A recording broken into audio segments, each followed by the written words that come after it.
My name is Pastor Charles Bennett. I've been a pastor in this area in Hopewell, Virginia for over 35 years. And my story is as follows.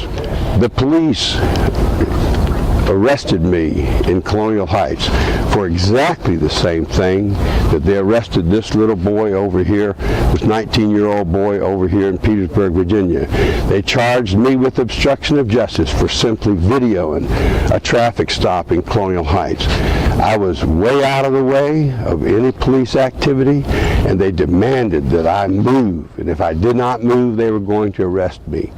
They ended up arresting me. I told the officer, this is not obstruction of justice.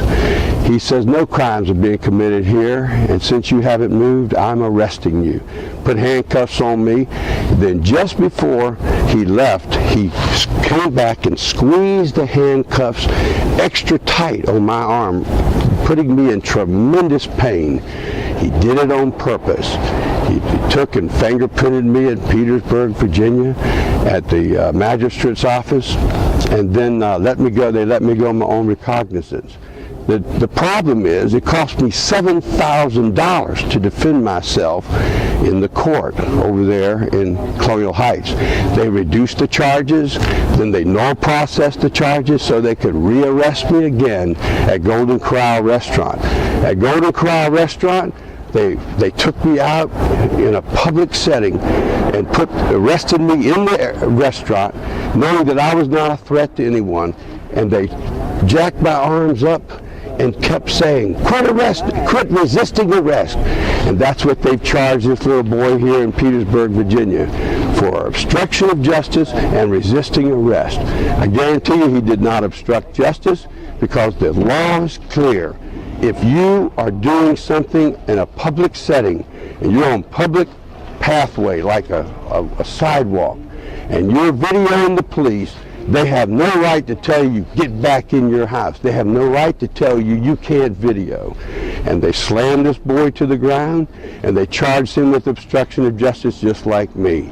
I went to court in Colonial Heights and won my case, but it cost me $7,000. There is no equal justice under the law unless you have lots of money. And so I won my case in court. Then I turned around and sued Colonial Heights Police Department and won big. Can't tell you how much because they swear everyone to secrecy. But I won really big in Colonial Heights. The Petersburg Police Department know exactly what they're doing. They know it's illegal, and the Commonwealth Attorney will circle their wagons. Instead of dropping these charges, they'll see if this young black boy has $7,000 to defend himself, and if not, they'll railroad him, just like they railroaded me in court. But I'll tell you something, there is no justice under the law unless you got plenty of money. Over $20-some thousand it took me to sue the Petersburg Police Department. Without that money, no one would have ever taken up this case and done it. But the police in Petersburg know exactly what happened in Colonial Heights, and they know what they did was illegal here. But I don't suspect the Commonwealth Attorney will drop the charges, even though that boy was really within his rights to video the police in their public setting. Thank you so much. My name is Buck J. My given name is Miles Johnson. We down here to hold this protest for my nephew, LaDevin Thomas. He got assaulted by the Petersburg Police Department last week. He wasn't allowed his due process to file a complaint. And we just down here because enough is enough. It's been going on for years, you know what I'm saying? And we want to bring this to an end, or at least shine light on it, what's going on, you know? This is what happened. And people are wondering why they are down here. This is what happened. The young man was videotaping the police in action. They came to arrest somebody. The young man was videotaping what was going on. When they finished with whatever they were doing over here to somebody else, they came to the young man and asked the young man, "What are you doing?"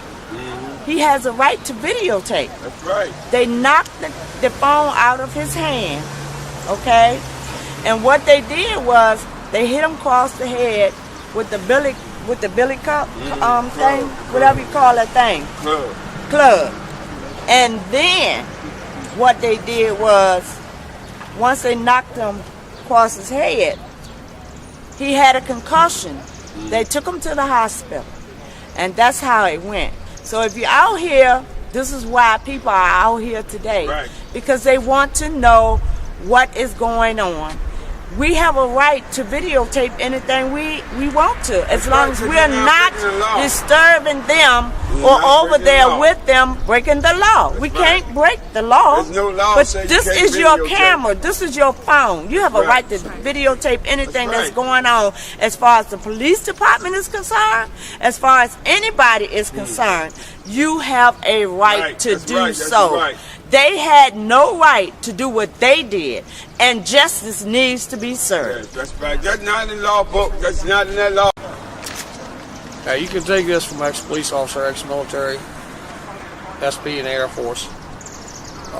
You do have constitutional rights, and if you care to read the Bill of Rights and your constitutional rights and your amendments, you have the right to speech, you have the right to bear arms, you have a right to do everything, as long as it doesn't break the law. And I fail to see where, because they might be arresting your brother with this man's brother, or what have you. He was sitting on a porch filming this because he might have known something was going on. He might not have. But you have the right to do this. And so by virtue of that hand going in front of what I'm doing right there, that is wrong. He was not causing any trouble. He just wanted video footage, film footage, audio footage. And by virtue of this, and that's why we are here today, to stand up for rights. Like that's how I said, not to be bullied, not to be bullied. You got to draw a line somewhere. This is where you draw the line. This is not a protest. This is an opinion, but it's a very peaceful opinion, and justice shall be served one way or the other. That's all I have to say. Hello, my name is Devin Thomas, DEVINTHOMAS.